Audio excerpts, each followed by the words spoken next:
What's up, everybody? It's Jacob. Time for the weekly Sunday channel update, which I do every Sunday for my loyal viewers and my fellow content creators.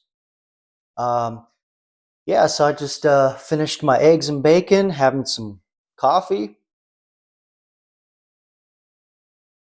and thought I'd set up the camera and just do a quick update. Lots of things going on this week, personally, mostly. Gearing up pretty heavy to get my mom into surgery for her right shoulder. So hopefully we'll get that resolved. And as I've mentioned, I'll probably be helping out around the house. Um, and then starting to look for work in earnest as a generative AI architect. Um, so far, I haven't had any bites, but there's a lot of turmoil right now in the economy. Everybody knows that. But what I've been seeing is that there are a lot of openings, a lot more openings in that particular discipline in terms of like IT and programming and computer software. So that at least that looks good. I just think there's a lot of money getting ready to be deployed and to make those start really all those jobs really getting funded, because that's one thing I wanted to talk about really quick is ghost jobs. That's what I was trying to get to is ghost jobs. Um, when I got laid off last March, and I probably spent the 6 months after that really just pounding the sand hard, looking for work. Um, there were just a lot of ghost jobs, and how you can actually kind of tell a ghost job now just by looking at the job description. They weren't as good as hiding it, or they were what am I trying to say? They were. I guess I was less aware of them. I didn't really know what they were, and now I'm getting better at spotting them. That's what I'm trying to say. Anyway, coffee still hasn't kicked in yet, but the idea is that the job description alone. One of the big things that I find is that the job descriptions often describe a unicorn, somebody that would all the things that they want. Nobody would ever fit this job description. Not one person can do all those things, even if they had AI tools to help them. They're just a lot of these jobs are big wish lists, and I think what they're trying to do, there are these honeypots where they're trying to just collect information and they want to sell the information or train AIs to do something else for their resume collection systems. And then on top of that too, I think a lot of it is that the companies want to look like they're doing something to their investors. So they post these jobs and they figure, okay, well, what's the downside? We get resumes.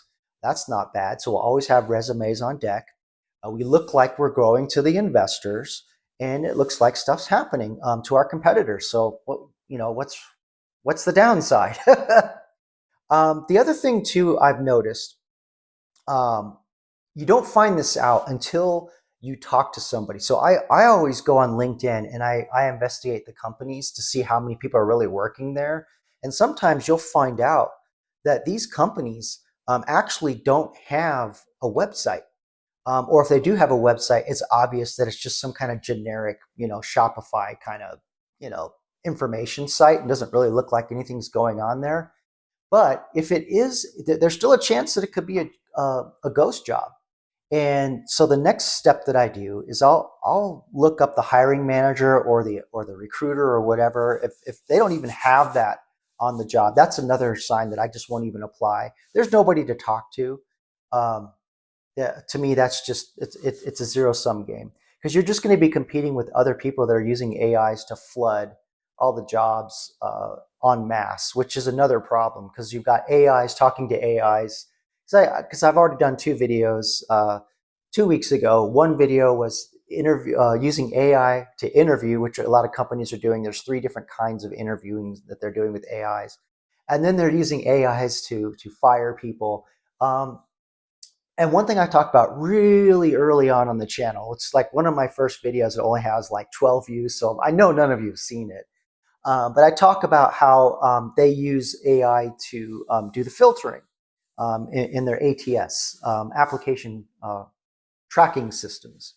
And I talked about how there's ages in the algorithms too. So I take dates off my college degree, and the only dates that I'll put on is when and how long I worked somewhere, and I only go back 10 years, especially in tech, because 10 years ago, nobody cares what you did 10 years ago in tech, and frankly, it would be obsolete in most cases, unless you're working on some kind of legacy systems. But anyway, the point that I'm getting to is that you want to find if there's a contact on the job listing, and if there is, talk to them. Ask them questions about the job and see how responsive they are. One of the questions you want to ask is this position funded? Or do you have a budget already set aside for this job and for the project that this job involves? And if they get wishy-washy or give you some kind of BS excuse, other than yes, it's fully funded, I wouldn't apply. You're wasting your time. It's a ghost job. So I just want to talk about that really quick. Now that I'm getting back in the job hunting, and ghost jobs are still, they're getting worse. They're getting worse, and a lot of my other cohorts in my class, they're looking for work, and they're running into a lot of ghost jobs. Even though there's a supposed 10 jobs for every one AI architect, there's still a lot of ghost jobs. So, even when I was looking as a software engineer, still ghost jobs. I don't know what it's like outside of tech, but I do hear a lot of people complaining about ghost jobs and applying and never hearing back. But don't use the easy apply button. You're just flooding an inbox and probably getting your data into some big system that's training an AI to do something else anyway. So you just don't feed the machine. The other thing I kind of wanted to touch on, this is more for the content creators. Every week I kind of posit a theory on what's going on. And last week I talked about how the YouTube algorithm shifts a little bit. It passes you off to different AIs that do different things. And one of the AIs that I talked about is the one that when your channel kind of goes out of favor, whether you make good content or not. I mean, yes, you want to make good thumbnails, titles, and optimize and be ready for when the algorithm does serve you up to the masses. But I think YouTube, goes through phases where it'll push you out, and you did all your homework, you did all the optimization, or sometimes there's just some viral aspect to your video that just takes off, and then YouTube serves it up, and then after a while you just fall out of favor. And while you've fallen out of favor and you're not in that high rotation anymore, what I talked about last week is the AI, another AI mechanism optimizes your channel, or tries to find more optimized viewers for your channel. Now that it's put you out there and exposed you a lot more, and it does a lot more optimizations around when it's going to favor you again.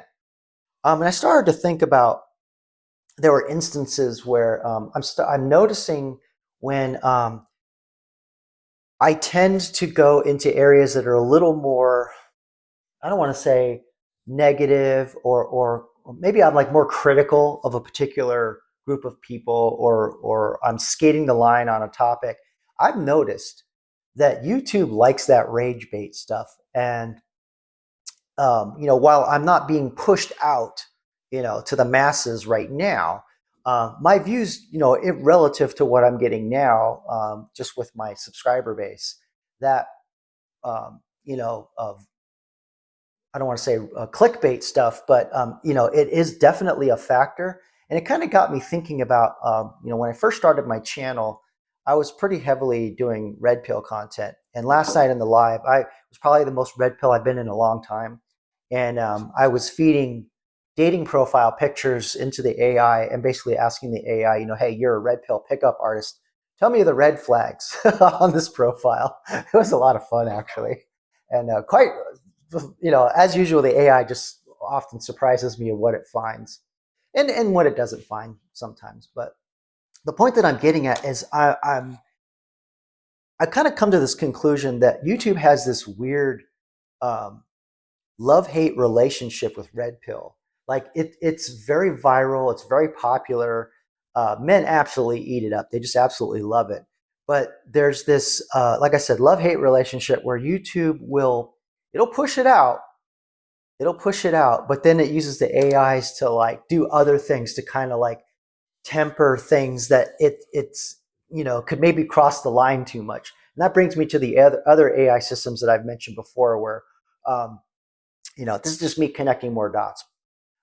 Where I've noticed that when I ask the AI how to couch something, I can get closer to that edge, closer to that line of what could be questionable. And nobody really truly knows where that line is, but I've found that I don't have to worry about as much. It's more on automatic when I have the AI help me couch things. And so, as I talked about last night, um, I'm building the chatbot debate setup. One thing I wanted to mention really quick, I forgot. I got delayed a week because I'm fighting hay fever pretty all last week. I had my face swelled up and I got a bunch of fluid in my eye and was not good. So, but I recovered after a couple of days, but I still kind of have, the lingering effects of headaches and sore throat and all the allergy crap you get with hay fever.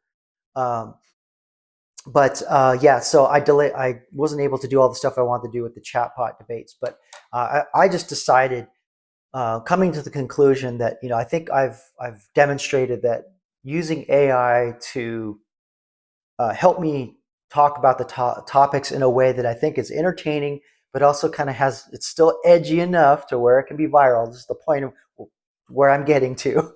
I'm just going to come out swinging. I'm just going to come out swinging and have the bots debate baby deletion just right out of the gate and just see what happens, because it'll be all AI, all talking, without even me involved. So I'm just going to throw the switch all the way over, give it maximum, and just see what happens, and see where the chatbots go. But anyway, I'm rambling as I normally do in these things. And as I say every week, when I start rambling, it's time to cut these things off. So thank you so much for your support. I got 2 new channel members last week, one last night and one late last week. So we have Night Owl, who's our inaugural channel member. So thank you so much, Night Owl. Always, as usual, you're asking great questions. And I'm so sorry I accused you of being a bot. But in my defense, for the longest time, you always came on my channel and just said, Jacob, But anyway, I'm just yanking your chain. Thanks again. I really appreciate it. And as I said in the live last night to the channel members, feel free to answer questions, or I'm sorry, ask questions on my videos. You get priority. Got a video idea, I will give it priority. So, and then second channel member from during the live last night is Shadrach. So thank you so much, guys. I really appreciate your support.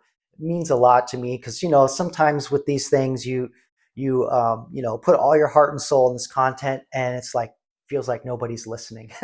So it's awesome. So I just really appreciate you guys. Thanks again. And until the next one, I got to hit the studio, make my videos for the week, because Friday was the last long hair hippie video. So from here on out, it's all short haired videos. But I got to put in some effort this week and get some new thumbnail pictures. So that's going to happen. So I'm going to try and up my thumbnail game, which, like I say to all my fellow content creators, you should always be trying to get for 1% better every week. So that's my goal. Hope that's your goal too. And until the next one, peace.